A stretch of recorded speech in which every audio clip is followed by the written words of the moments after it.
Hola a todos, muy buenos días, bienvenidos a Serenity Markets, les habla José Luis Cárpatos y este es nuestro vídeo tradicional de los sábados con las 4 claves de la semana que ahora termina. Empezamos a grabar hoy sábado 26 de febrero a las 9:03 de la mañana.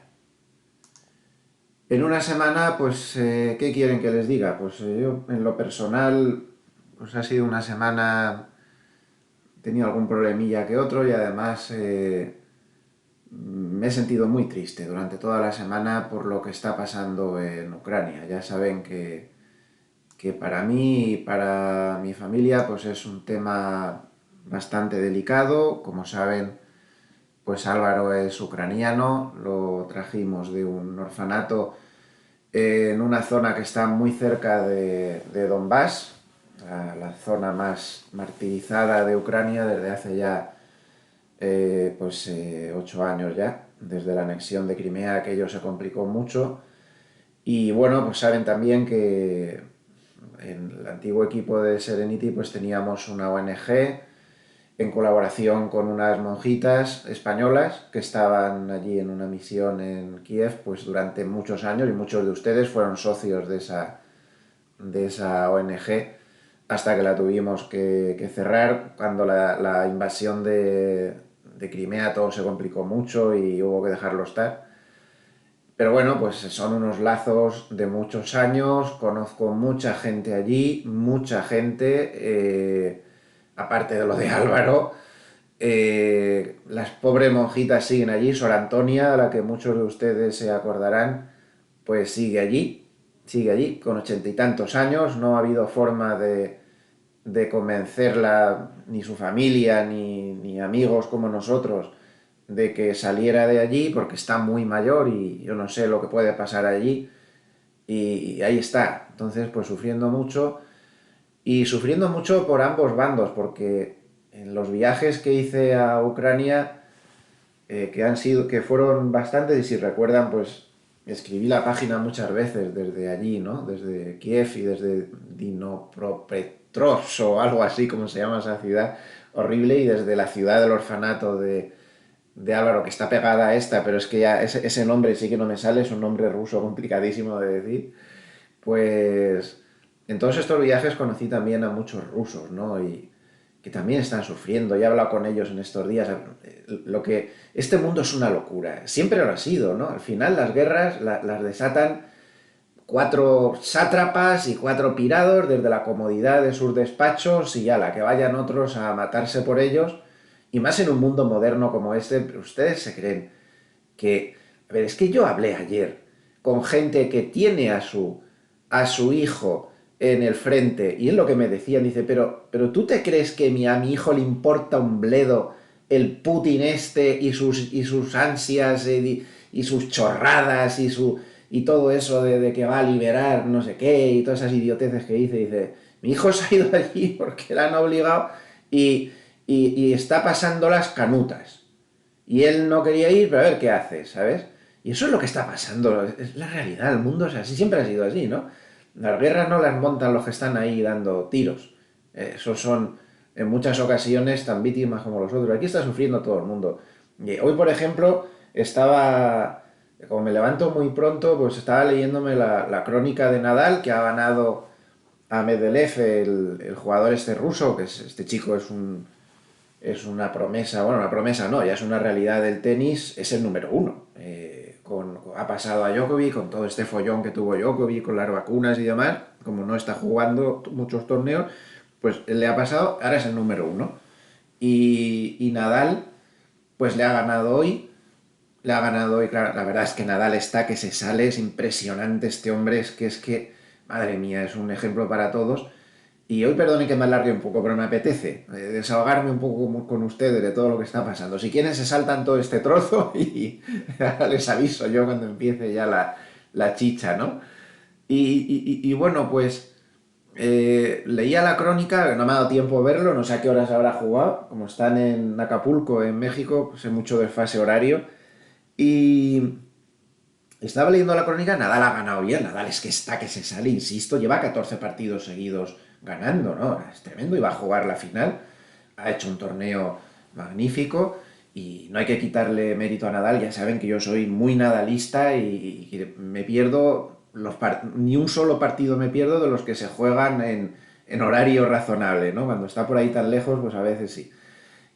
Pero lo que decía la crónica era que a Medellín se le había visto muy desconocido. Hay que recordar esa final épica, maravillosa, preciosa para cualquier amante del tenis de Australia, en la cual jugaron los dos muy bien y ganó Nadal en un partido histórico.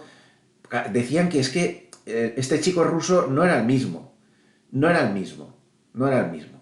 Y decía la crónica que he leído, no recuerdo en qué diario deportivo, la verdad es que como me leo varios, ahora no me acuerdo, pero en uno de ellos decía que es que él mismo había dicho antes de empezar el partido que no tenía la cabeza en el tenis precisamente. Claro, este chico es ruso y está pues con todo este lío, ¿no? De qué está pasando. Es que no todo el mundo está de acuerdo con este señorito, ¿eh? Este nuevo señor de la guerra que tenemos allí, ¿no? Entonces, esto es muy triste para todo el mundo. Y yo, pues la verdad, el otro día me contaba Álvaro, que nos contaba Álvaro, ¿no? Que en clase había un chico ruso que le había dicho que le den a Ucrania, que os pasen por encima, que no sé qué, ese tipo de cosas. Bueno, siempre hay de estos también, pero en general esto es una tragedia para Rusia, es una tragedia para Ucrania y a mí, pues ya digo, especialmente por todas estas cosas y por la cantidad de rusos y de ucranianos y también de bielorrusos, que conozco otro país también sometido con la bota de este desgraciado que les está amargando la vida. Pues ahí hay un títere apoyado por él que está haciéndoselas pasar canutas a la población que no tiene culpa de nada, ¿no? De lo que está pasando. Entonces, bueno, pues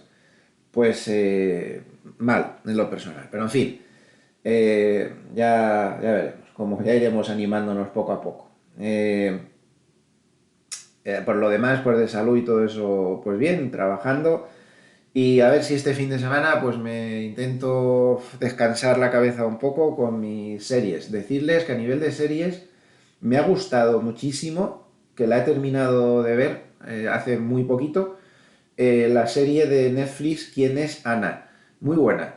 Es una chica joven de 25 años, una historia completamente real. He mirado en la Wikipedia la historia real de la protagonista y les puedo asegurar que hay muy pocos cambios en la serie, ¿eh?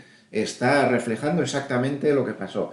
Una chica joven, precisamente rusa, que migra a, que migra a Alemania en el año 2006 o por ahí, por la pobreza pues, que había en ese momento y que sigue habiendo en gran parte de la población rusa.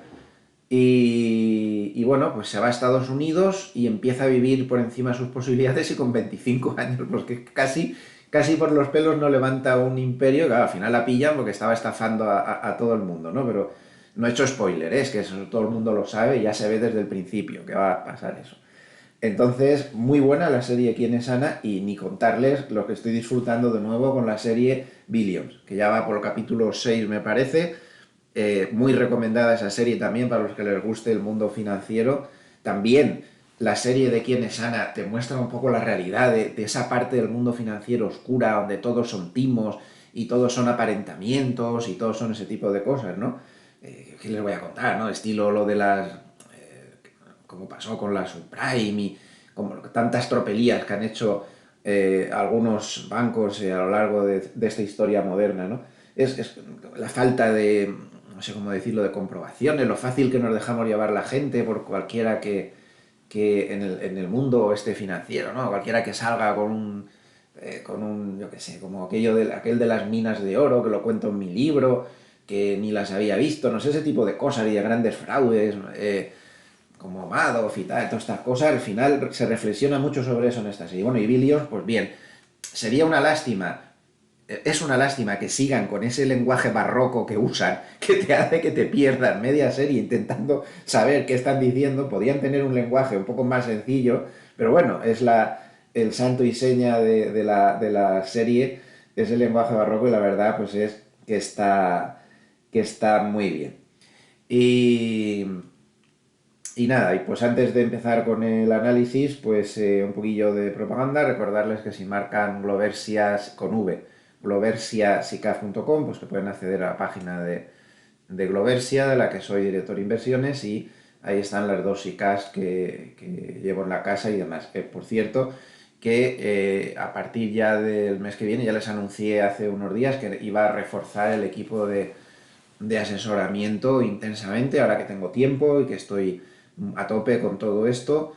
Y ya con la dinámica, la más agresiva, ya empezamos a partir del mes que viene con el equipo muy reforzado y vamos a poder dar bastante más guerra de la que estamos dando y creo que vamos a ir eh, bastante interesante, va a ser bastante interesante y en breve pues también reforzaremos equipo también en la multimercados también, a tope con los dos productos de la casa. Bueno, pues ya perdonen mis rollos personales y si les parece, pues empezamos con el mercado. Eh, en la clave de varios, pues si les parece, voy a contarles un poco la estrategia que seguramente estará equivocada, pero bueno, que es la que a mí me parece que en este momento es la más adecuada y luego ya pasamos a la clave número uno, que será macro. En macro vamos a tener que hablar de la guerra, que no me hace mucha gracia, es un tema del que preferiría no hablar, además está en la prensa generalista, no vamos a dar informes de la guerra, eso lo dejo para el resto de la prensa, pero intentaremos analizar qué pasa en los mercados respecto a la guerra, porque es la clave, ha sido la clave de la semana y vamos a intentar dejarlo claro. Y también las otras cosas que pasan macroeconómicamente hablando, como es la Reserva Federal, bancos centrales, inflación, todo eso sigue ahí, ¿eh? Eso no se ha volatilizado. Y luego pues hablaremos en clave de mercado interior, repasaremos el paper de Harner que viene bastante jugoso esta semana y luego pues también hablaremos del aspecto técnico que también es muy importante en estos momentos. Bueno, pues a nivel de estrategia, a ver si consigo ser hoy más breve de lo normal y un poco más al grano. A nivel de estrategia yo opino, no estoy recomendando nada ni nada, es mi opinión, que no vale mucho más que la suya, pero bueno, eh, opino que la caída no ha sido suficiente para desencadenar lo que para mí hubiera sido una gran compra, ¿no? Un big buy, una compra enorme, una compra segura, una compra con vistas al medio plazo a sacar un pastizal. No ha sido suficiente, lo siento, pero no ha sido suficiente. No se ha llegado a la zona de pánico, en ningún momento ha habido pánico, puede que algunos momentos, pero yo no lo calificaría de pánico eso. Que lo que pasó en la apertura del jueves, bueno, y donde se tocaron esos mínimos por la invasión, yo no he visto, yo lo siento, pero no he visto que se llegaran a los puntos donde se activan los puts de la Fed, todas estas cosas, lo que estaba esperando, ¿no? Para hacer una compra a medio plazo que se aguantara y que fuera muy... Yo aún no creo que haya llegado a ese punto. No lo creo. Y me baso en cosas pues como estas. ¿Ustedes ven aquí alguna capitulación? O sea, yo estaba buscando una capitulación, necesito una capitulación para ser muy agresivo. Lo cual no quiere decir que no se puedan hacer cosas ahora, ¿eh? Pero estoy hablando de ser muy agresivo. ¿Dónde está la capitulación?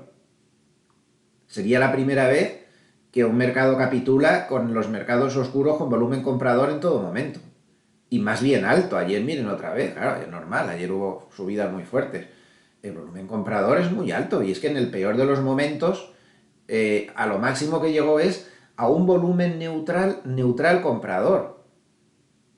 A mí me falta la capitulación, a mí me falta esto, pues abril del 2020, a ver si lo encuentro aquí en medio todo este follón, porque he tenido que apretar mucho las rayas, ahí, 18 de marzo del 2020, capitulación total de los mercados, volumen vendedor extremo, y bueno, pues te encuentras esto, 18 de marzo del 2020, pues te encuentras con un mercado que lleva todo esto y este día llega ya el volumen vendedor extremo y cuando el mercado se da la vuelta, pues esto es lo que estoy buscando, pues tenemos ahí la oportunidad. ¿Esto quiere decir que sea imposible que un mercado se dé la vuelta y que zanje la tendencia bajista de corto plazo que se inició a principios de año? llevamos mes y medio tendencia bajista nada más. Esto quiere decir que al no haberse dado la capitulación, no solo por esto que acabo de decir con los mercados oscuros, sino por bastantes más cosas, que no se pueda dar la vuelta y zanjar definitivamente la caída. No, claro que se puede. Yo no estoy diciendo eso.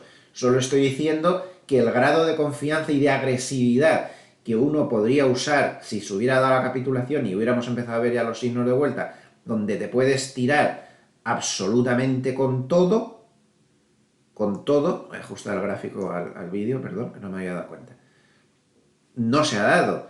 ¿Que esto pueda ser el final de la tendencia bajista? Pues puede ser, no lo sé. Ahora lo analizaremos y habrá que pensarlo. Entonces mi estrategia cambia.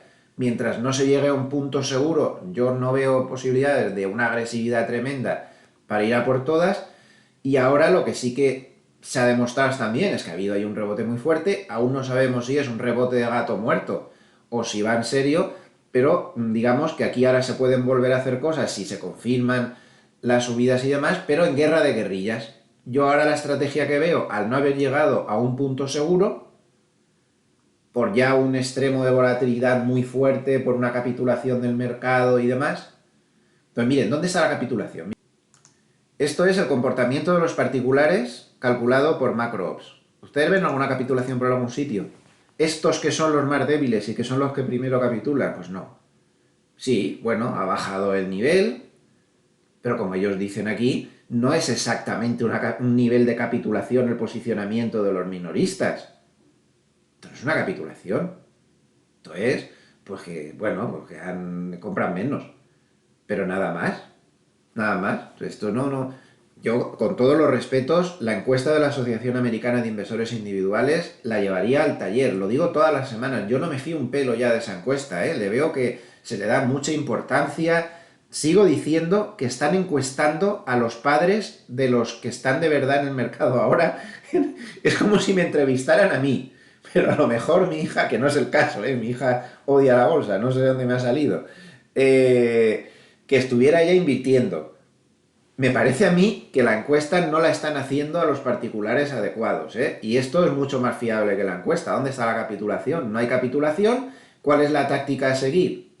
Porque si ahora empezara a subir tampoco te puedes quedar mirando. Pues la guerra de guerrillas. Ahora es una situación de guerra de guerrillas. McElligor lo dijo ayer más claro que el agua. Que a pesar de la fuerte subida, que luego analizaremos el mercado interior, ¿qué pasó en la subida de este fin de semana? ¿Qué pasó con ese cierre de cortos brutal, uno de los mayores cierres de cortos que se habían visto? Esto lo veremos en la clave de mercado interior. Saben que siempre tenemos 4 claves fijas, que son macro, técnico, mercado interior y la que estamos ahora, que es la de varios, que es la de 4, pero que a mí me gusta estrategia en general, que es la que me gusta decir la primera para los que tienen prisa y no les apetece un vídeo tan largo. Guerra de guerrillas, McElligor lo dice que a pesar de la subida tan enorme, un 6% de mínimo más, lo que no nos dejemos cegar por eso, explica todos los procesos cuantitativos que se produjeron, luego los comentaremos, pero dice que realmente la mano fuerte que está detrás de todo este follón está sin dirección. Usa la palabra inglesa que dice literalmente sin dirección. Y que la mano fuerte está en plan guerra de guerrillas ahora mismo, que es comprar en las caídas y vender en las subidas. Pues eso es la estrategia que yo veo que hay que seguir teniendo mientras no lleguemos a una caída, a un punto seguro, si es que llegamos. Si es que llegamos. Entonces, guerra de guerrillas. Para mí la estrategia es vender en las subidas, esta puede ser una primera buena zona, comprar en las caídas. Swing trading, peleas a corto plazo, de días. Este mercado a una velocidad que ya no se puede hablar ni de semanas ni de nada. Y eso, pues para mí esa es la estrategia en renta variable. En renta fija también varía la estrategia. Ya se dio la gran oportunidad de buscar oportunidades en el choque con el 2% de rentabilidad, los bonos americanos a 10 años, y esperar a sacarle a corto plazo algunos puntos. Llegó a caer a 1,80 y poco, dio una oportunidad muy buena, pero ya empieza a dar miedo sucesivos choques con el 2% de que no se pueda romper, con lo cual para mí la estrategia sería reducir renta fija y andarse ya con un cierto ojo con ella, no quitarla del todo aún, a partir del 2% sí que habría, o sea, ya una ruptura clara, habría que andarse con cuidado, pero un poco de prudencia. Y en materias primas, pues me mantengo en lo que ya dije en semanas anteriores. Esto estaba alcista, pero muy sobrecomprado. Yo ya saben que para la estrategia veía más bien la toma de beneficios. Esta vela es una de las velas de vuelta más duras que se ha visto en materias primas en años. Y esto confirma pues, que la sobrecompra es muy fuerte y ahora mismo sería momento de un poco de tranquilidad al respecto con las materias primas, pero la estrategia podría ser que comprar en las caídas. Evidentemente, comprar en las caídas fuertes, que llegaran a niveles de soporte y cosas así, porque es muy dudoso que la subida de las materias primas se haya detenido. Simplemente creo que habíamos llegado a un nivel de sobrecompra un tanto insostenible. Es un poco lo que le ha pasado al petróleo, que como saben llegó al nivel psicológico de $100. Esos números redondos casi nunca fallan. Ponerse la contra ahí es muy difícil que te falla a veces, pues para eso están los stop loss, pero la mayoría de las veces tocó el 100, llegó un poquito más, a 154 y se ha metido una castaña, mucho cuidado. También muy sobrecomprado y ahora necesita consolidar.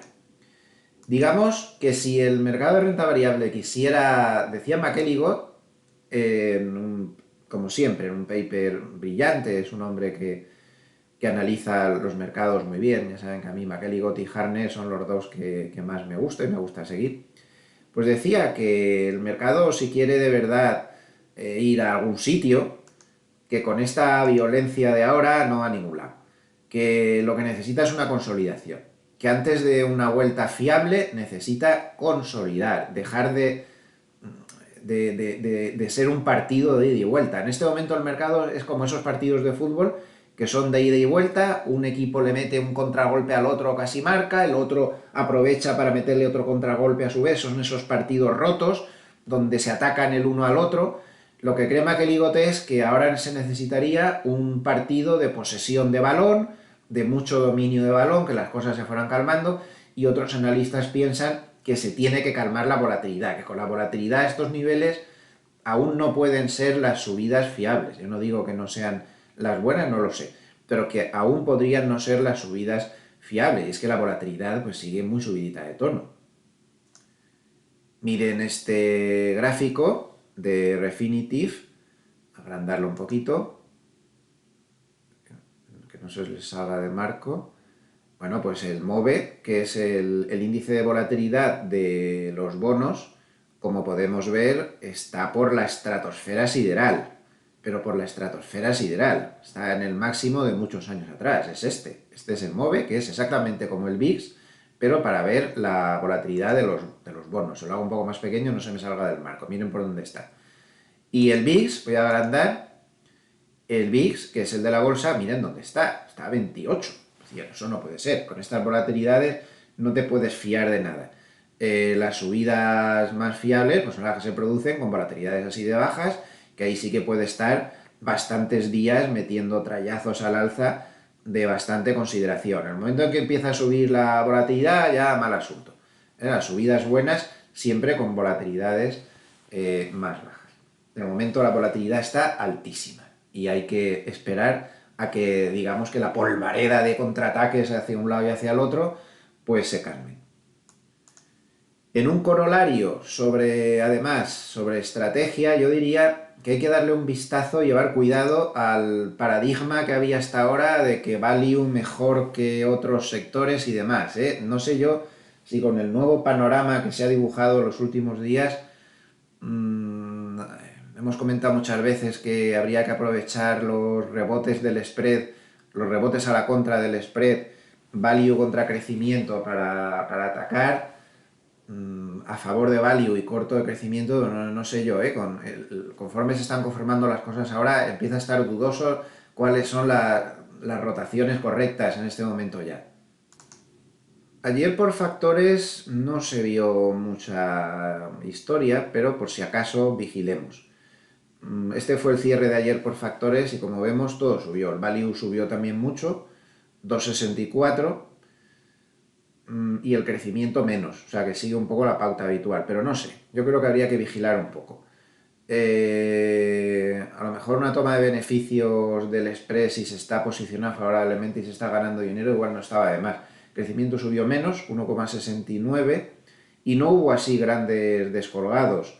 Todo el mundo subió bastante homogéneamente, fue una subida pues muy general. Siguen llamando la atención los factores de dividendo, subida de 3,18, más que value y más que crecimiento. Este factor sigue estando súper bien. Y en fin, este sería un poco pues la situación de estrategia en estos momentos. Pasamos a la clave número uno, que sería la clave macroeconómica. Evidentemente, la guerra domina esta clave macroeconómica. Creo que ustedes recordarán la cantidad de gráficos que pusimos en las últimas semanas avisando de que la guerra, por trágico y por doloroso que sea ese momento, ¿no?, en el que uno está pues, viendo estas barbaridades que pasan en las guerras y demás, los mercados no tienen que ver con eso. Los mercados se mueven por las repercusiones económicas sobre las acciones que conforman los índices, hablando de la bolsa. Entonces, si el mercado considera que por mucha guerra que haya no le va a afectar económicamente a esas compañías que están ahí dentro, el mercado puede subir perfectamente. Y recordarán que hemos puesto hasta la saciedad tablas que recordaban guerras mucho peores que esta, pues como la Segunda Guerra Mundial. No sé yo si puede haber algo peor que la Segunda Guerra Mundial. Y como los mercados solo tenían volatilidad a corto plazo por la guerra y posteriormente pues iban a lo suyo. Y esto no ha sido una excepción, no creo que a nadie le pueda sorprender, a cualquier amable escuchante de estos vídeos semanales le pueda sorprender, pues al que al final el mercado haya terminado por desconectarse en los últimos días completamente de la situación de guerra. Es que es lo habitual, es que esto no es una sorpresa, es lo habitual. No nos debe sorprender. Pues por no repetir las tablas de siempre, esta semana tengo una tabla nueva de Stock Traders Almanac, de los hermanos Hirsch, que vuelve a reiterar lo que ya hemos visto en muchas otras ocasiones en estos vídeos. Esto es lo que ha hecho el SP500 durante grandes crisis geopolíticas y energéticas. Bueno, pues, ¿les parece poco grave que Alemania invadiera Polonia? En un mes la bolsa había subido el 15,21 a partir del 1 de septiembre de 1939. Alemania invadió Polonia. Bueno, aquí es cierto que el mundo estaba ciego en ese momento y pensaba, esto es una situación muy parecida a la de Putin ahora, y el mundo pensaba que ahí terminaría todo. Como ahora pensamos que con esto que está haciendo Putin va a terminar todo. Ya veremos lo que pasa, ¿eh? En Moldavia están empezando a asustarse mucho. Yo mucho me temo que Moldavia será la siguiente. Ayer Putin se permitió el lujo, a través de una señora de su gobierno, en amenazar nada menos que a Suecia y a Finlandia, y se quedaron tan frescos. Dijeron poco más o menos que tomarán graves medidas si a Suecia y a Finlandia se le ocurre entrar en la OTAN. O sea, estos ya no tienen miedo a nada. Bueno, pues el mercado el 1 de septiembre del 39 consideró que la invasión de Polonia por parte de Alemania, pues que no era lo suficientemente grave como para inmutarse. A un mes subió el 15, fíjense, o sea, que no nos sorprenda lo de ahora. A 3 meses subió el 9,93 y eso sí, el mercado se equivocó, los alemanes no se conformaron con Polonia y el mercado se dio cuenta de que estaba invadiéndolo todo y a 9 meses ahí sí que se dio un batacazo del 17,44.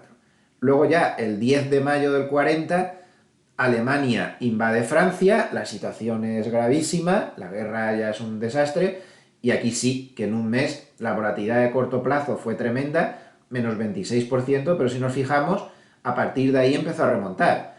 A 3 meses aún no lo había recuperado todo, pero había recuperado casi un 11. A 6 meses había recuperado casi un 19 y luego ya el mercado se volvió a equivocar y en el largo plazo, medio plazo largo, Se dio cuenta de que aquello iba a mayores y seguía cayendo. O sea, esto también es importante porque en los estudios solo nos quedamos con la primera parte, que es que a corto plazo las guerras no mueven mercado. Pero a mí me gustaría también destacar que cuando el mercado se equivoca y no analiza bien la guerra, y no analiza bien lo que está pasando en una guerra, luego te lo comes. Que de esto no hablamos. En las tablas que se publican solo se publica esta parte y no se habla de esta parte. Menos, al cabo de un año menos 6, al cabo de un año menos 21, al cabo de un año menos 33, al cabo de un año menos 14, al cabo de un año menos 12. Esto también lo tenemos que ver. Ojo, estamos analizando, o sea, a corto plazo, la guerra tiene unos efectos mínimos, pero a largo plazo, si no se analiza bien la guerra, empieza a causar recesiones y otros problemas, el mercado vuelve a caer mucho por esa guerra. Como cuando Alemania invadió Francia, la cosa ahí sí que se lió, o en el ataque de Japón a Pearl Harbor. Desde luego la bolsa no bajó lo que se podía pensar en algo tan grave como eso, que cambió la vida de Estados Unidos a partir de ahí. No tuvo bajadas, pero tampoco tuvo subidas a lo largo de un año. O por ejemplo, otra guerra mal analizada, donde Rusia invade Hungría. Se baja poco, bueno, pasa nada, tal cual, pero sí que pasó. Sí que pasó. Es que estos se quedaron con un montón de países más, menos 14%. La crisis de los misiles de Cuba, bueno, eso fue un incidente que muy grave también, gravísimo, y sin embargo un mes se subió 5,30. Aquí sí que se analizó bien, el mercado siempre lo analiza igual, que no va a pasar nada más. Esta vez acertó, no pasó nada más y la recuperación fue tremenda. En el 68 la invasión de Checoslovaquia pues tampoco supuso grandes cosas, pero al cabo de un año se bajaba. Aquí otro error del mercado, las guerras de Yom Kippur y demás. Esto analizó muy mal el mercado. Primero cayó, pero luego se mantuvo. Este es un caso que debemos estudiar aparte. Hoy es que, ya que hemos hablado tanto de que la guerra no hace nada y tal, hoy quería ser un poco el abogado del diablo. Efectivamente, a corto plazo las cosas son como son. El promedio a un mes, cuando estalla una guerra, es de una caída solo de un 1,96 y el 50% de las veces se sube. Y al cabo de 3 meses el promedio es que se cae un 0,57 y que se sube un 50%. Y al cabo de 6 meses que se está subiendo el 2,5. Esto es lo que hay. Esto es lo que hay en promedios. Pero lo que quería hacerles ver es que hay excepciones donde no se analizó bien esto. Por ejemplo, en el 73. ¿Por qué? ¿Ustedes creen que al mercado que no tiene sentimientos, esto es dinero y ya está, le importa un bledo que si había una tragedia entre Israel, los pueblos árabes, todo el mundo estaba sufriendo, un montón de países metidos en la guerra, un desastre, el lío padre montado? Al mercado le importaba un pimiento. ¿Pero qué pasó? Que no había bastante petróleo y esto provocó una crisis inflacionista. ¿Podríamos estar ante lo mismo? Mire, no lo sé, no tengo la respuesta, pero yo solo lanzo ahí la pregunta. Porque ahí se equivocó el mercado cuando no cayó lo suficiente y al cabo de un año caía el 33% por la crisis inflacionista que se montó. Este lío que tenemos ahora podría causar que la crisis inflacionista que ya tenemos dispare la inflación a unos niveles que ya se nos vaya de las manos y pase esto? Pues miren, no lo sé, pero es una posibilidad. Esta guerra, a diferencia de otras guerras, como por ejemplo la anexión de Crimea, donde no pasó absolutamente nada, al cabo de un mes se subía el 2,37, a 3 meses el 2,41, se pusieron sanciones, era un momento económico diferente, la inflación no estaba en ese momento como está ahora, no había tanto peligro, no teníamos la crisis energética que tenemos ahora, nada de todo esto, y al mercado no le afectó, y le importó poco que eso. Ahí empezaron a sufrir los ucranianos 8 años de guerra a partir de ahí. Eso me decía Sor Antonia el otro día, dice, bueno, es que aquí en guerra es que no hemos dejado de estar, desde el 2014 se montó el lío padre ahí en el Donbass, y ahí no han parado, después de esta anexión. Pero no hubo consecuencias económicas. El mercado le importa un bledo lo que pase, como si mueren 1 millón de personas, 10 millones o 1.000 personas. Le da igual. Esto es así, el mercado no entra en esas cosas. El mercado solo cotiza, como es normal, las expectativas económicas, no los sentimientos que podamos tener como seres humanos. Entonces, ¿estamos aquí o estamos aquí? O estamos aquí y se va a montar la de Dios es Cristo militarmente. Mi opinión, hombre, no creo que este tipo esté tan loco como para que se llegue a una cosa estilo Segunda Guerra Mundial, eso lo tengo claro. No creo. Si ya por él no pongo la mano al fuego. Además ha demostrado que eso de decir mentiras se le da muy fácil, ¿no? No voy a invadir Ucrania, estoy haciendo ejercicios militares, nadie se preocupe, pero cómo se atreve Occidente burlándose, ¿no? De cuando decían que iba a invadir. Ah, por favor, la desintoxicación, ya veo, ya, todo lo que dijo. Entonces, claro, vete tú a saber, pero no creo que estemos aquí. No. Francamente no lo creo. Pero yo me pregunto, ¿y aquí? Que este señor a continuación ataque Moldavia y siga generando tensión y tal y cual. Y también me pregunto, ¿y aquí? Pero ya no solo por esta guerra, sino por el conjunto de cosas. Sino por el conjunto de cosas. Ahora a Rusia se le han impuesto pues, un montón de sanciones. Hay que tener en cuenta que Rusia, a pesar de lo que parece, vamos a seguir con este desarrollo, ¿no? de la influencia. Yo creo que con esto queda un poco clara la idea que quería transmitir, pero sigamos un poco. Está claro que esas sanciones a Rusia, económicamente hablando, dicen que no le va a hacer nada y demás. Eso no es así. Necesita tiempo, pero esas sanciones, y más si al final se decide sacarle del sistema SWIFT, eso sería la sanción más dura que se le puede poner, porque desconectaría a Rusia del sistema bancario internacional. Ellos dicen que han generado un sistema alternativo y tal, pues son ganas de hablar. No es así. No es así. Estas sanciones son muy graves porque Rusia es una economía muy débil. Rusia es sorprendente cuando uno ve las cifras. Yo ayer estaba hablando con mi hija, que no sabe mucho de economía, ella es científica y ya está.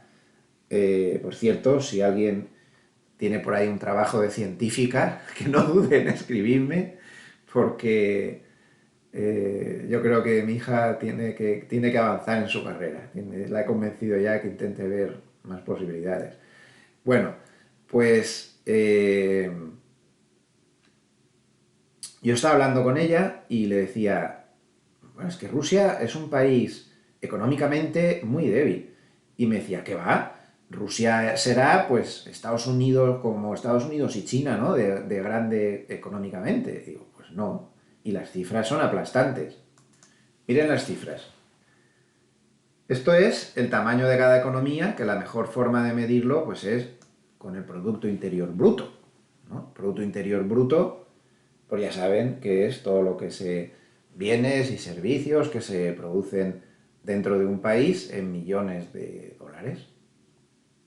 Bueno, pues fíjense, esto está en millones, ¿eh? O sea, que estaríamos hablando de que Estados Unidos, que es la mayor potencia mundial, eso creo que no hay discusión, pues tiene una economía de un tamaño de 23 billones. Ya lo sabemos. China, también sabemos que es tremendo también, su potencial, el tamaño de su economía, pues tiene una economía de 16,8 billones. Es menos fuerte su economía que Estados Unidos, pero podría ser que en el futuro incluso le pasara. Ya de ahí, pues tenemos un descenso muy importante a Japón, que tiene 5,1 billones, es una economía muy poderosa.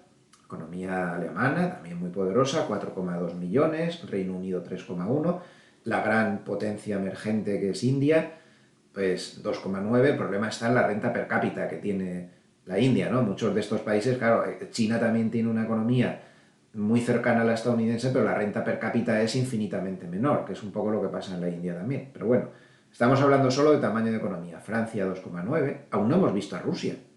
Italia 2,1, Canadá 2, Corea del Sur 1,8 y ahora aparece Rusia en el puesto número 11 con una economía de 1,6 billones. A mí me gustó mucho lo que dijo el exministro español Borrell, que como saben, pues ahora es el máximo representante, ¿no?, de la diplomacia de la Unión Europea, que dijo unas palabras que tiene razón ayer. Dijo, es que Rusia es una gasolinera y un cuartel con una bomba atómica dentro. Dice, eso es Rusia. A ver, la metáfora, a mí me parece, es una metáfora económica, la que intentó hacer. Yo creo que es una metáfora económica que define muy bien la situación de la economía rusa. Es una economía débil, imagínense, comparada con la potencia económica de Estados Unidos y de China. 1,6 billones, ¿a dónde van estos con estas aventuras militares? Es que esa es otra. Este hombre no se puede permitir una guerra duradera en Ucrania, económicamente hablando, pero ¿cómo la va a pagar con esa economía tan debilucha que tiene? Como dure mucho y se enquiste eso de Ucrania, veremos por dónde sale. Porque es que no se puede permitir nada más que una guerra rápida. ¿Cómo se va a permitir este hombre la ocupación de un país tan grande como España, con 45 millones de habitantes? Más o menos es de tamaño y de población parecido a España. Ustedes saben el gasto que es eso y miren qué tamaño de economía. Entonces Borrell decía, es una gasolinera y un cuartel con una bomba atómica dentro. ¿Por qué hizo esa metáfora? Porque Rusia es, en esencia, económicamente hablando, un país débil, las cifras están ahí, que se nutre de sus exportaciones de petróleo y gas, y también, pues en la metáfora no cabía, pero bueno, metamos otras materias primas y agricultura, pero otro tipo de cosas. Ustedes han tenido un coche ruso o como decía el otro día también, no sé quién fue en la televisión, o un teléfono ruso o un ordenador ruso. No hay nada de eso. La fuerza económica de Rusia está en las materias primas, en la energía, petróleo, gas y agricultura y demás. Por eso Borrell, en esa metáfora muy resumida de la economía china, dice, es una gasolinera, es decir, el segundo exportador más grande del mundo, parece que es, de petróleo, pues tiene esa gasolinera, vende petróleo y se gasta el dinero, por eso dice, y un cuartel, pues se gasta el dinero en armas y en ejército. Posiblemente tenga, en función a su potencia económica, un ejército totalmente desproporcionado en cuanto a coste, quiero decir, ¿no?, a lo que es habitual en el resto de países. Y claro, como Rusia es un poco pues lo que fue militarmente hablando la Unión Soviética, que tenía muchas armas nucleares, pues ahora tiene muchas armas nucleares. De hecho, es el país del mundo con más cabezas nucleares.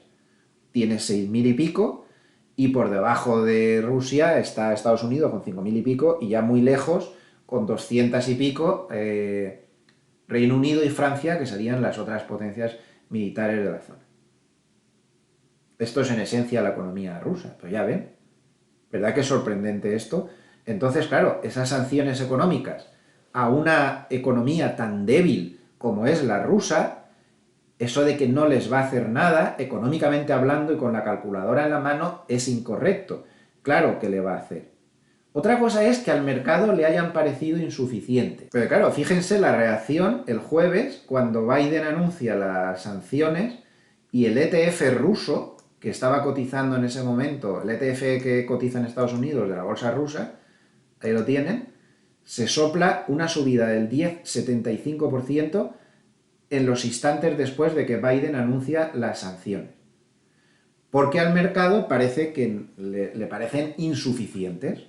Con razón o sin ella, pero al mercado les ha parecido que estas sanciones no son suficientes. Y esto ha influido también en la subida que hemos visto recientemente. El hecho de que al mercado le parezca que no son tan terribles las sanciones económicas. Pero con la calculadora económica en la mano, como acaban de ver, sí que son importantes. Entonces, económicamente hablando, esta situación de recesión que sin ningún género de duda va a sufrir Rusia, las sanciones le condenan a una nueva recesión dura, eso el mercado ya lo ha valorado. Recuerden que la bolsa rusa se ha desplomado brutalmente, estamos hablando de bajadas que llegaron a alcanzar el 70% de máximos en pocos días, y llegamos a ver un crash el día de la invasión donde llegó a cotizar la bolsa rusa con una caída en un solo día, en dólares, con el 50% de caída. Yo, ya saben que estoy aquí sentado delante de este ordenador desde 1985, en que empecé en contacto con ustedes desde el 98, pero yo en el mercado estoy trabajando desde 1985. Yo no había visto, no recuerdo, puede que la haya visto, pero no me acuerde, una bolsa moderna de una cierta entidad, como puede ser la rusa, caer en un día un 50%. Yo eso no lo recuerdo. Esta noche, Moody's, Standard Poor's y demás han bajado el rating de la deuda rusa a basura. Y el de la deuda ucraniana, pues ni les cuento. La deuda ucraniana ahora mismo, los credit default swaps están descontando el default. Así que, ¿cómo van a pagar con todo lo que les está pasando? Pero la deuda rusa ya es deuda basura.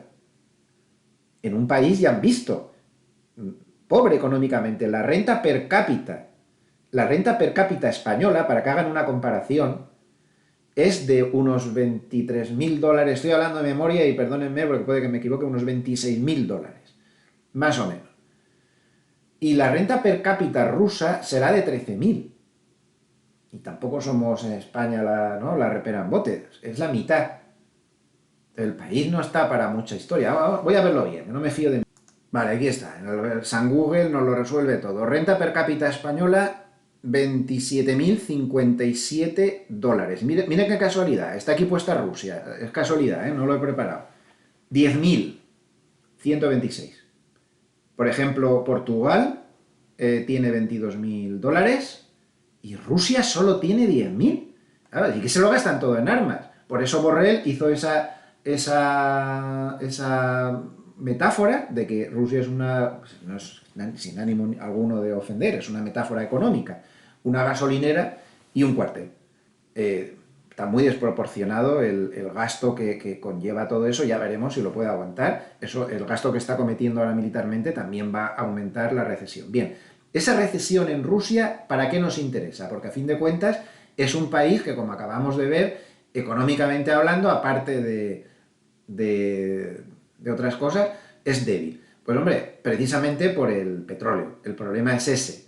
El problema es el petróleo, que es un gran exportador mundial y que Europa no ha sido capaz, no ha sido lo suficientemente lista de buscarse una alternativa a un país tan conflictivo como este, que cuando no es una cosa es otra, que siempre está ahí muy hostil y sigue dependiendo tremendamente del gas ruso, sobre todo, también del petróleo, pero sobre todo del gas ruso. No hemos sido capaces de buscarnos alternativas en todo este tiempo. Claro, a Estados Unidos todo esto le va a afectar mucho menos, pero a la bolsa europea esto le puede hacer más daño, es un corolario no por la guerra en sí, sino por las consecuencias económicas. Porque claro, de momento una de las sanciones es el corte del famoso Nord Stream 2, famoso Nord Stream 2. Y va a haber problemas, evidentemente. Europa le está poniendo sanciones a Putin y Putin contraatacará. Para Rusia será demoledor, ya lo hemos visto, o sea, Rusia se va a meter en una recesión de 20 pares de narices, no tiene aliados naturales que le vayan a financiar, China no es un aliado natural de Rusia, por mucho que muchos se empeñen en buscar fábulas ahí, que Rusia lleve tintes autocráticos también y con aspiraciones de conquistar territorios y historia, pues sí, pero de ahí a que los chinos les vayan a sacar del apuro, dista un abismo. Que les ayuden, pues puede ser que les ayuden, pero es que la recesión en la que va a entrar Rusia es enorme. Están haciendo ya descuentos a clientes que ya lo hicieron antes de que empezaran ya las sanciones, las cosas, para que les compren petróleo con fuertes descuentos. Y claro, el problema está aquí. El problema está aquí. ¿En qué repercusiones puede tener en la inflación todo esto?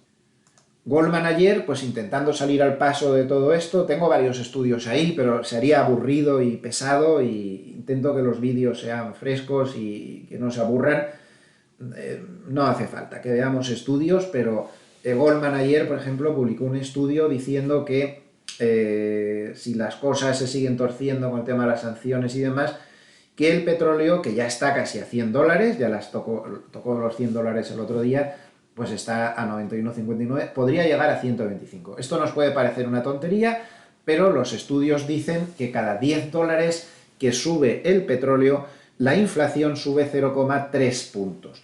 Esto nos diría que si la inflación tiene que subir aún, pues fíjense, sería 0,10, 30 dólares más, estaríamos hablando de otro punto completo de la inflación. Eso es inasumible tal y como están las cosas, pues si estamos ya en una inflación que no hay quien la aguante, en España, en Estados Unidos, pues esto podría tensar bastante las cosas. Y evidentemente las sanciones a Rusia también restarán del Producto Interior Bruto de los países que están imponiendo las sanciones, pero claro, los países pues dirán que a ver qué van a hacer, no van a dejar que este señor... Otra cosa es que esto de las sanciones siempre es muy complicado porque también perjudican a una población que no tiene culpa de lo que pasa. Pues es una situación endiabladamente difícil, ¿eh? Y no hay que olvidar que Putin ya ha hablado de las armas nucleares veladamente. Al final estamos hablando de potencias nucleares. La OTAN es una potencia nuclear, Europa es una potencia nuclear y Rusia también.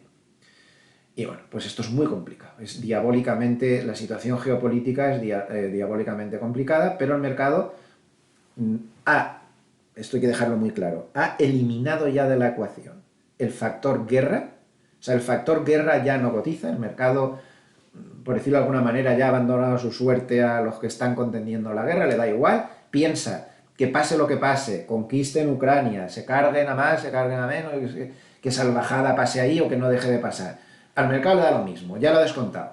El mercado entiende que no le va a afectar demasiado, que estamos en esa tabla que hemos visto antes, en un escenario de poco esto, y lo que pasa es que sí que le mira con el rabillo del ojo qué consecuencias económicas podría tener el tema de la inflación. Entonces, ¿podemos decir que como el mercado ha eliminado la ecuación de la guerra, esto va a subir sin fin y va a llegar a 5.500? No, de ninguna manera. Porque hay que recordar que esta caída no se produjo por la guerra, no nos equivoquemos, ¿eh? Esto de la guerra empezó como por aquí. Lo de la guerra puede haber sido un acelerador de una tendencia negativa que tenía ya el mercado previa. Pero el origen de verdad de que el mercado dejara de subir, realmente el mercado dejó de subir, si somos ortodoxos, en noviembre, porque ya aquí lo que hubo fueron subidillas ridículas, aquí se estancó, tras las subidas de octubre, se estancó, ya nunca fue a ningún sitio y luego se cayó. Entonces, la causa del estancamiento y caída posterior del mercado en finales de octubre y noviembre no fue la guerra, no fue las amenazas de Putin y todo eso, fue la situación macroeconómica, la situación de la inflación y la situación de lo que pueden hacer los bancos centrales. Esto es lo que hay. Entonces se ha eliminado uno de los factores negativos, salvo que empezara a verse que todo esto tiene una repercusión inmediata sobre la inflación, pero el mercado, lo que es el tema de la guerra, se ha olvidado, por dura que sea la guerra, y pase lo que pase, salvo que haya algo inesperado, no sé, que Putin ahora ataque a otro sitio, aprovechando el lío, o que China, que es lo que se teme en muchos medios, esté tomando nota de que no pasa nada cuando atacas a otro y ataque a Taiwán. Eso lo están diciendo muchos expertos militares y muchos medios de comunicación de todo el mundo. Si una mañana nos levantamos con que China está invadiendo Taiwán o que el amigo Putin invade Moldavia, que es la siguiente clarísimamente, pues volvemos otra vez al lío. Si no pasa eso, esta guerra en concreto, salvo, ya digo, cosas inesperadas, pues parece que ha dejado ya de cotizar en el mercado. Pero sigue subyaciendo la posible consecuencia que pueda tener de la inflación o que ya había problemas pues por la situación del mercado, macroeconómica en general. Tal. Esto favorece mucho ese escenario del que siempre ha hablado Hartnett de una posible estanflación. Al final, si estamos esperando ver un mercado americano claramente, o sea, en tendencia bajista de las que duran, no de las que duran unas semanas o unos pocos meses, sino como estilo 2000, 2008, este cuadro que preparó Ryan Detrick en su firma LPL Research, las estadísticas de Ryan Detrick son muy apreciadas en el mercado y también por mí son muy buenas. Fíjense todos los mercados bajistas duraderos, no efímeros, todos los mercados bajistas duraderos que hemos tenido en la historia moderna desde la Segunda Guerra Mundial, incluyendo el mercado bajista del crash del COVID, que aunque fue demasiado breve para meterlo en esta categoría, fue tan intenso, con una caída al 34, que se puso aquí en esta lista, ¿no?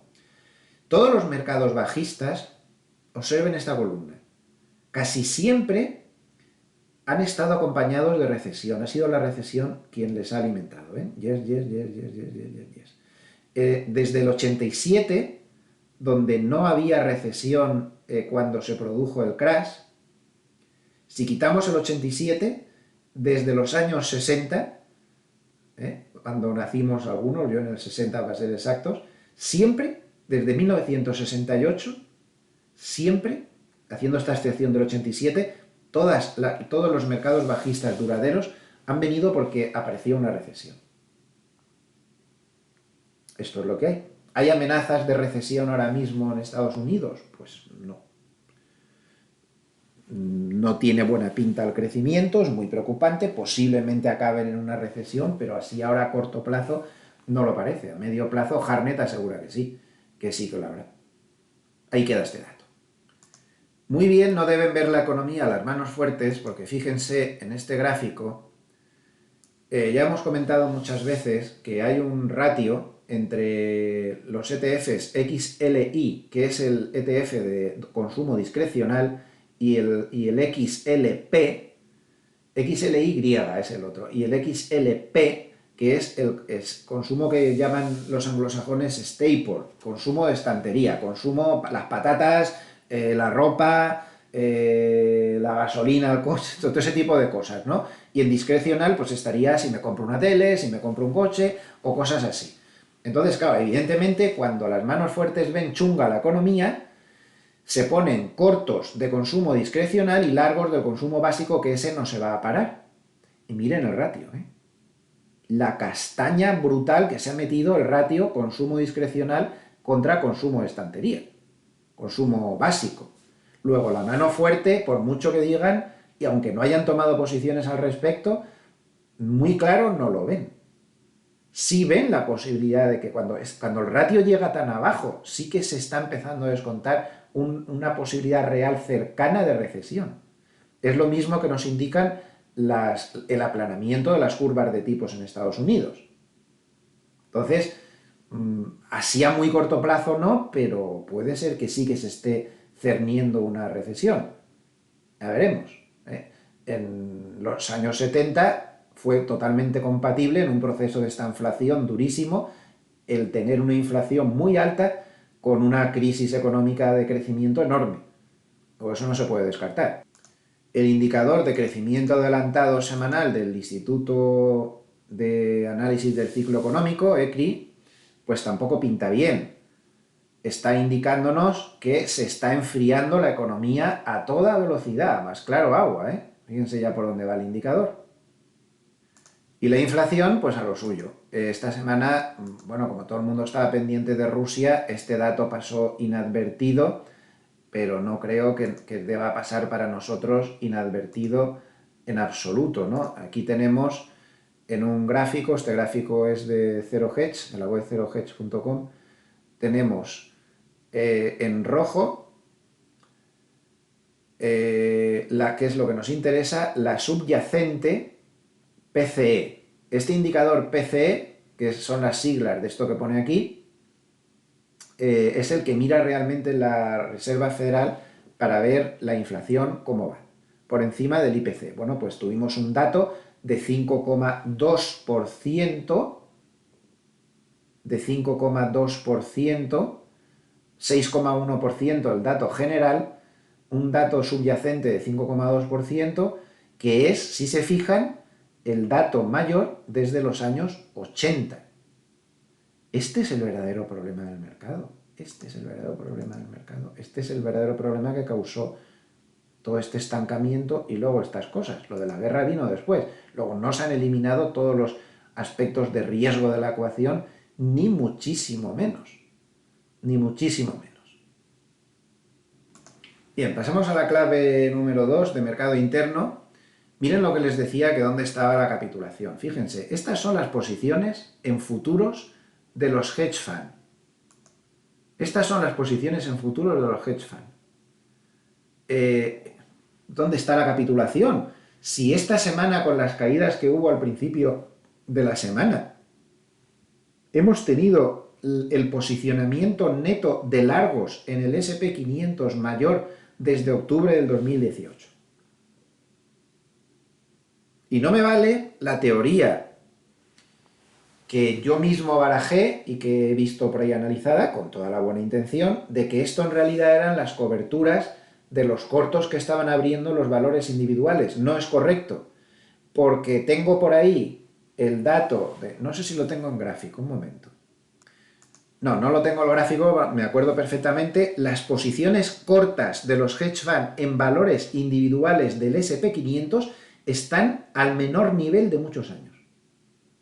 No, esto no es la cobertura de los cortos que están abriendo las acciones, no están tan cortos.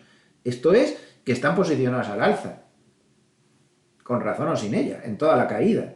Entonces, no hay capitulación por ningún sitio. Esto es una muestra más. Los hedge funds están largos. Los CTAs tampoco han capitulado, están cortos del 5%, nos decía McElligott en su última nota. Cortos del 5%. Entonces, no estamos ante un momento ni de capitulación ni de extremos en ninguna dirección. Los únicos que sí que están en extremo son estos que salen aquí en esta encuesta de la Asociación Americana de Inversores Individuales, pero que yo no veo claro que la encuesta esté bien hecha desde hace ya bastante tiempo, porque acuérdense el posicionamiento real que tenían los particulares. O los particulares mienten como bellacos cuando comentan esta encuesta y dicen estar muy negativos y muy bajistas cuando realmente lo que tienen son posiciones alcistas, o la encuesta no se está dirigiendo al colectivo correcto o simplemente está desfasada por alguna razón. Si esto fuera así de verdad, veríamos a los particulares pues posicionados al revés. No como los hemos visto, pero bueno, pues si usted cree que esta encuesta sigue siendo válida, aquí sí que tiene un agarradero de movimiento extremo y que justificaría una vuelta completa al mercado. ¿Y qué pasó en este subidón de estos 2 días que hemos tenido? Bueno, pues tanto McElligott como Spot Gamma, creo que se les sale un poquito de marco por el extremo, pero no, el gráfico no va mucho más allá, ahí se para. Tanto McElligott como Spot Gamma lo explicaron, no hemos visto un rally de entrada masiva de dinero, ningún momento, no es eso lo que ha sucedido, no, eso de los cazadores de gangas, al final cualquier subida son los cazadores de gangas y cualquier bajada son las tomas de beneficios. Ese tipo de expresiones de los cazadores de gangas y de las tomas de beneficios hay que usarlas con suma cautela. Entonces, lo que pasó fue un cierre de cortos brutal. Brutal. Y aquí vemos el día clave, que fue el jueves, que fue cuando el mercado se dio la vuelta, donde estaba el dinero. Si hubiera entrado dinero de verdad, esta línea naranja se habría disparado hacia arriba. Esto es el mercado opciones. Y esto es la línea naranja, los call que se compraron el día del gran rebote brutal tremendo de casi el 6% entre el mínimo y el máximo del día. No hubo compras reales. Si las hubiera habido, las compras de call se habrían disparado, pero como ven, subieron un poquito al principio de la sesión y luego estuvieron completamente planas. Lo que sí que estaban haciendo, o sea, la línea negra es el precio, la línea naranja es el movimiento de los call y la línea azul es el movimiento de los put. Lo que sí que se vio fue un movimiento en los put brutal, brutal. Un movimiento que los cuantitativos estaban viendo que era de venta de puts, no de compra. De venta de puts. Entonces, la línea azul representa las ventas de puts durante toda la jornada del jueves, que fueron literalmente de las mayores de la historia, en varias oleadas, que las marcan aquí con las flechas, sin contrapartida de compras de coles. Entonces, esto es cierre de cortos. Esto es cierre de cortos. Esto es cierre de coberturas, más bien. Muchas manos fuertes han considerado aquello de compra con el rumor y vende con la noticia. ¿Recuerdan ese gráfico, por no ser pesado, que les he puesto 40 veces, de FX macro, donde salían, la semana pasada se lo volví a poner, todas las invasiones que ha habido en la historia y cómo se veía que cuando llegaba la invasión el mercado se recuperaba, ¿lo recuerdan ese gráfico tan bueno que pusimos? Pues ha vuelto a pasar. Compra con el rumor, en este caso, vende con el rumor y compra con la noticia. Pero si esto es el adagio más viejo de la historia de la bolsa, vende con el rumor, compra con la noticia, o compra con el rumor y vende con la noticia. Pues eso es lo que ha pasado. Y recuerdo ese gráfico, a ver si lo tengo por ahí. Pues miren, sí que lo he encontrado, lo tenía en la papelera y lo he podido restaurar. Esto es la guerra de Vietnam, que a ustedes no les sale porque se me come el marco. Esto es la guerra del Golfo. Y esto es la guerra de Afganistán, la guerra de Irak, la guerra de Crimea. La guerra no, ahí no hubo ninguna guerra. Ahí Putin se quedó con Crimea por el artículo, vamos, 33 del Código de Comercio. FX Macro nos lo decía. Observen ustedes que cuando se produce la invasión, todos los casos, vende con el rumor, compra con la noticia. Pues ha vuelto a pasar eso. El mercado es así. El mercado es así. Ya está. No le den más vueltas. Guerra de Vietnam, pero sería bastante dura aquella guerra también. Pues bueno, la bolsa subió después de la invasión. Le daba igual. Pues ahora está pasando igual. Lo que hemos debatido durante todo el vídeo. Bien, entonces, por lo tanto, cierre de cortos. Pero no entrada de dinero real, de momento. A lo mejor ya la semana que viene sí que entra dinero real, no lo sé. Yo digo lo que ha pasado de momento. En los mercados oscuros, como han visto, tampoco se vio una entrada de dinero más allá de la que ya había, que ya de por sí era importante. McEligo dice lo mismo, un cierre de cortos que no ha venido acompañado de compras y que no se sabe, que están jugando al pinball este, para abajo, para arriba, para abajo, guerra de guerrillas. ¿Qué es lo que pasa en estos procesos? Pues que hay una venta masiva de puts, los market makers tienen que dar la contrapartida comprando ellos puts. Como los market makers se quedan neutrales, para poderse quedar neutrales, al comprar puts para dar contrapartida a estos puts que se venden, ellos se ponen cortos realmente, están bajistas, porque están comprando puts para darle contrapartida a la gente que se los pide. Inmediatamente, ¿qué hacen? Comprar el subyacente para neutralizar su posición. Entonces, estas ventas de puts en el mercado de opciones generaron compras brutales en los mercados spot de los market makers que estaban cubriéndose las contrapartidas que estaban dando las ventas de put. Y eso es lo que pasó, y dispararon el mercado al alza, generando a su vez el típico efecto de bola de nieve de los cierres de cortos que se seguían en cadena, y ahí pues este brutal movimiento al alza.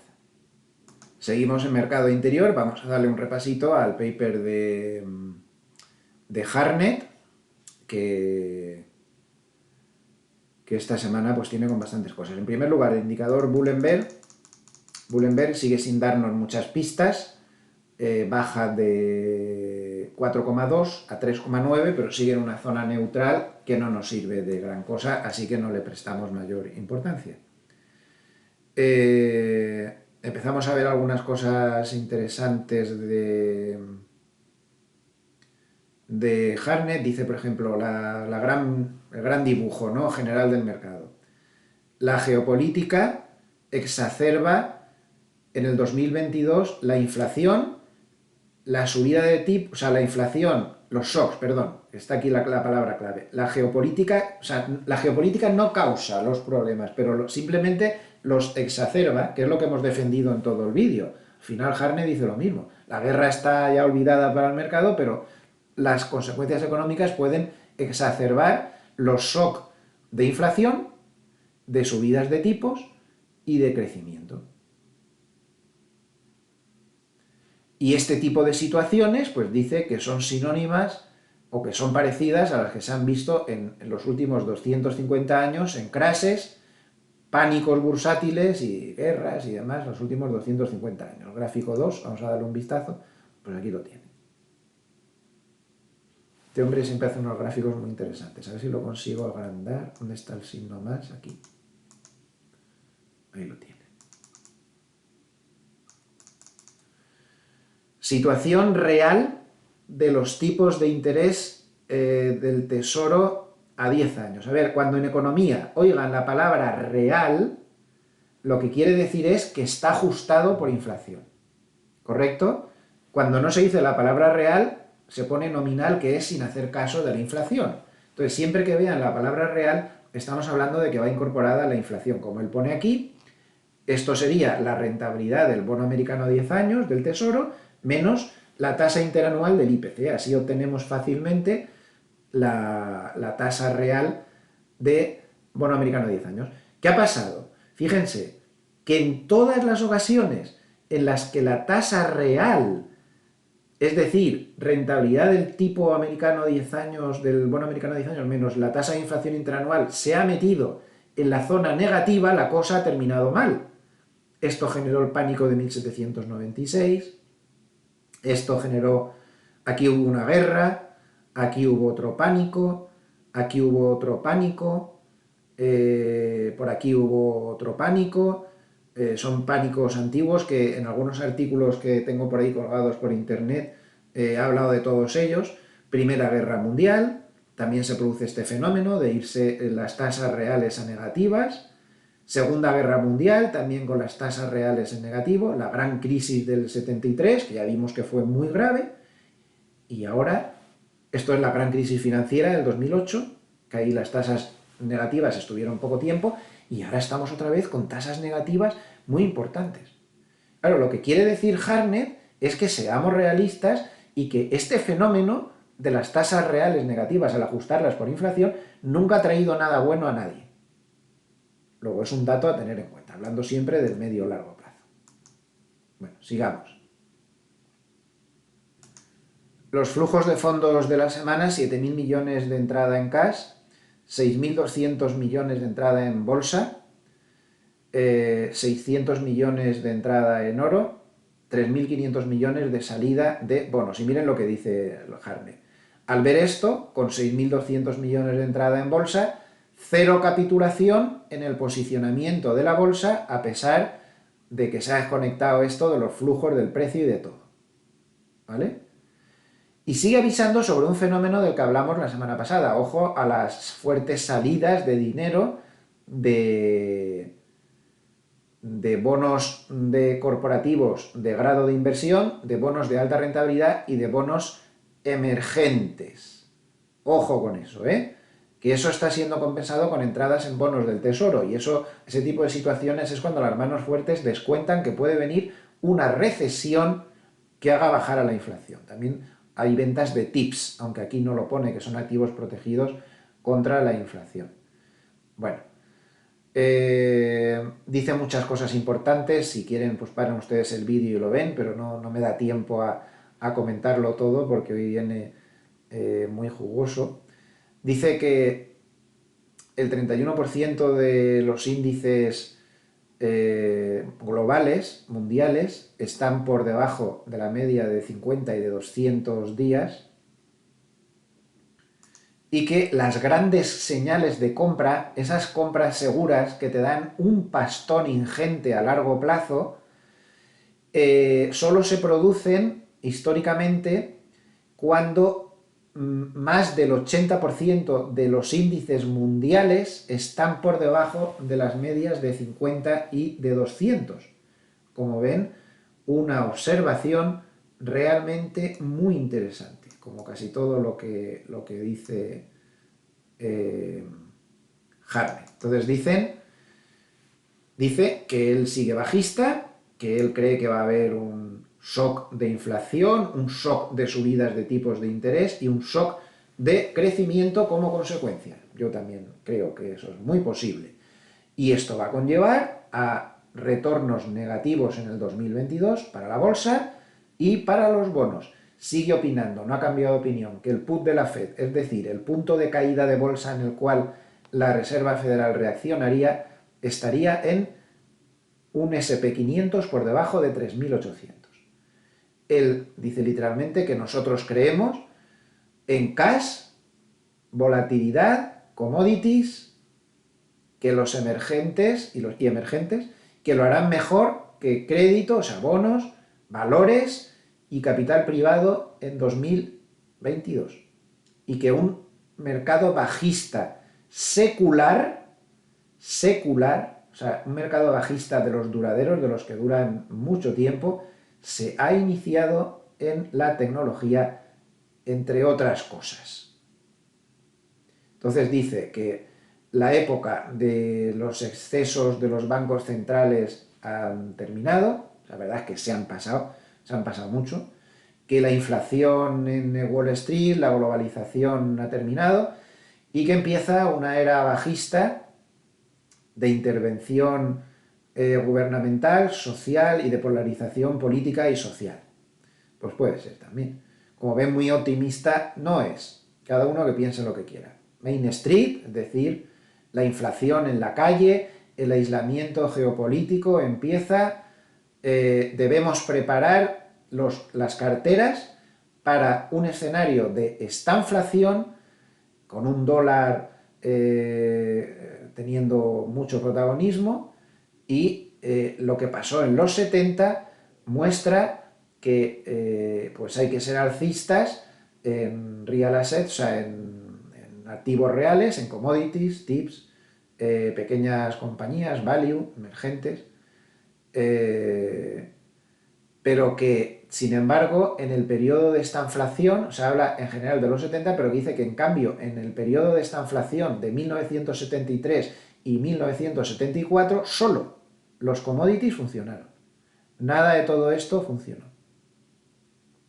Interesante. Reflexiones muy interesantes. Y aquí lo tienen. Este es el gráfico de lo que pasó en el 73 y 74, que fue el anterior choque estanflacionista. Él cree que ahora vamos a ver un choque estanflacionista, con razón o sin ella, pero es lo que él cree, un choque estanflacionista de proporciones parecidas al 73 y 74. Como pueden ver, en esos 2 años, todos los activos estuvieron en negativo, la bolsa está aquí, un batacazo de miedo, el value está aquí. Por eso les decía al principio que, ojo, ya en confiar tanto con el value, miren lo que pasa en este tipo de periodos. Pues no sé, bancos están aquí, tecnología, miren dónde está, crecimiento está aquí, con caídas brutales, incluso los rates inmobiliarios cayeron, no mucho, pero aquí está la caída, telecos, energía, aquí tenemos los bonos, bonos del gobierno, bonos corporativos, muy poco movimiento, la verdad es que no se movieron mucho, y aquí lo que ganó fue el cash, que es esto, real estate, los rates no, pero real estate en cambio sí, que es esta es la cuarta, esta. La tercera es activos relacionados con la inflación. El segundo que más ganó fue el cobre, y el ganador indiscutible de toda esta situación pues fueron los commodities, con una subida superior al 20%. Interesante. Y relativo a Rusia, pues dice, hoy se ha visto aquello de vende con el rumor y compra con la noticia, cierre de cortos, pero la invasión va a exacerbar y extender los fundamentales bajistas de inflación alta, que van a provocar que los bancos centrales endurezcan su postura y demás. En suma, que todo este jaleo que ha pasado entre Rusia y Ucrania incrementa el riesgo de esta inflación y de error de política monetaria. Aquí pone un gráfico donde se ve pues qué pasa en los conflictos, otro más, ya hemos visto muchos de estos y no vamos a hacer incidencia. Entonces analiza lo que ha pasado ahora y dice que, bueno, lo que ha pasado ahora es un poco, la cita esta que dice aquí, el viejo adagio del barón de Rothschild en las guerras napoleónicas, que dijo, compra al son de los cañones y vende con el son de la trompeta, ¿no? Pues es un poco lo que ha pasado ahora. Dice que el daño en el precio de los valores es muy significativo, y dice que, no obstante, había mucha sobreventa desde el punto de vista técnico, porque con los mínimos del jueves el Nasdaq tenía solo 15... yo creo que esto está mal expresado, yo creo que se refería a que solo había 15% de valores por encima, no por debajo de la media de 200. Bueno, el caso es que insiste en que había mucha sobreventa por ejemplo, la tecnología, y mucha sobrecompra en los commodities. O sea que él asume que el escenario es malo, pero que no hay que confiarse, porque simplemente estamos reaccionando a un escenario de sobreventa en muchas cosas y de sobrecompra en otras, y técnicamente hablando pues están dando los ajustes oportunos. Bueno, hay muchas cosas más, como posibles eventos en Taiwán, ya vamos a dejarlo porque es muy extenso todo lo que ha dicho. Intentaré ponerles un resumen mañana domingo, como hago siempre, en Serenity, que ahora está integrado en Zona Value, de lo que está pasando con este paper. Pasamos al aspecto técnico. Voy a intentar ser rápido, que me he enrollado mucho porque había mucho de lo que hablar. Muy interesante este gráfico que publicó Morgan Stanley a mitad de la semana. Muy interesante. El propio Morgan Stanley reconoce, igual que me pasa a mí, que esto de comparar gráficos de años anteriores con el año actual no es una cosa muy seria, pero que dicen que esta vez les ha llamado tanto la atención que no se han podido resistir a poner una comparativa entre lo que pasó en el 2018 y lo que está pasando ahora, dado el enorme parecido que están teniendo ambos gráficos. Entonces, ellos advierten de que es un ejercicio de bolsa ficción, que no tiene por qué salir, pero fíjense qué curioso, esto lo sacaron antes de la gran caída del jueves, que rompió por poco los mínimos de enero, y entonces en el 2018 se rompió, o sea, el equivalente, quiero decir, ¿no? Estaríamos un poco como, a ver, un poco como aquí. Voy a poner el gráfico del SP500. Sería comparativo, también se pierde estos mínimos anteriores por poco y se da la vuelta, que es exactamente lo que pasó, y entonces en el 2018 hubo un gran rebote que le llevó a lo que sería el equivalente ahora al 4600, es decir, hasta aquí. Ya saben que para mí eso es un punto de venta, no es un punto de meterse en nuevos líos. Puede ser que lo vuelva a hacer, no lo sé. Y a partir de ahí vino la castaña padre. Ellos dicen que si se cumpliera esto, que hubiera un rebote aquí donde de una cierta envergadura, no tiene por qué ser hasta ahí, puede ser algo menos, que hiciera confiarse a la gente, pues que entonces podría pasar como en 2018, que la traca final fue la que se lo llevó todo por delante. Esta traca final equivaldría, si se cumplieran las proporciones del 2018, a 3.840 para finales de marzo. Y a partir de ahí, para mí 3.840 sí es un punto mágico de compras agresivas, muy agresivas, a largo plazo. Y a partir de ahí vino la vuelta. No deja de ser un ejercicio interesante, ¿eh? No tiene por qué pasar en absoluto, pero Morgan Stanley pensaba lo mismo, que estas cosas hay que tomarlas con prudencia, pero que era muy interesante darle un vistazo. Otra cosa de la que se ha hablado mucho durante la semana es de si un rebote de las proporciones que hemos visto significan que se ha terminado ya la caída. Históricamente, como podemos ver en este gráfico del hedge fund Crescat Capital, no ha sido casi nunca así. Aquí tienen todas las caídas, voy a agrandarlo aunque se pierda la parte de arriba. Aquí ven todos los rebotes, perdón, de las proporciones de los que vimos en estos días, y en pocas ocasiones han supuesto el final de los mercados bajistas de gran calado. Realmente no ha sido así. El final de los mercados bajistas venía algo después. Otra cuestión interesante es que veamos la estacionalidad en la que nos estamos moviendo ahora. Ayer retuiteé este tuit de los hermanos Hertz, de Stock Traders Almanac, que me gustó mucho. Esta es la estacionalidad de los años electorales intermedios como el que estamos ahora. Ya lo hablamos en otra ocasión, que estos años electorales tienden a una caída inicial. Estamos hablando de la línea azul, sería el intermedio. Esta línea azul es en la que nos tenemos que fijar. Tiene una caída inicial, que ya la hemos tenido. Luego tiene una recuperación que suele llegar hasta mayo. Y luego viene la caída más dura, que va desde mediados de abril, mejor dicho, hasta más o menos julio. Bueno, de momento, en cierta forma, pues estamos siguiendo la estacionalidad de este tipo de años, que sería la línea azul. El resto son variantes, que si los demócratas están así o que si los otros están así. Pero la línea azul es en la que nos tenemos que fijar. En este caso, estaríamos en la línea específica roja, que sería segundo año de un presidente demócrata nuevo, que ha alternado con un republicano, que es el caso actual. Entonces aquí lo que hace es caer más fuerte hasta finales de febrero, luego tiende a rebotar hasta mediados de abril y luego viene una gran caída hasta finales de julio. ¿Podríamos estar siguiendo la pauta este año? Pues puede ser, pero es interesante siempre que tengamos en la cabeza estas cosas. Bien, con todo esto repasamos gráficos. En Europa vamos a escoger el DAX. Nuestro sistema sencillo, pues, a ver, perdón, porque así no se va a ver nada. Nuestro sistema sencillo sigue dando venta, está muy lejos de cambiar de posición. El DAX rompió durante la semana el lateral en el que había estado atrapado desde el mes de marzo del 2021 y desde ahí pues cayó al siguiente nivel de soporte y ahora está luchando por volver otra vez al suelo del lateral, que ahora le puede actuar como resistencia, pero como vemos estamos hablando de un mercado que está en los mismos niveles en los que estaba en enero del 2021. O sea, ha pasado un año para nada, porque realmente al final no se ha ganado nada. El IBEX, vamos a verlo también porque se está moviendo bastante diferente de los demás.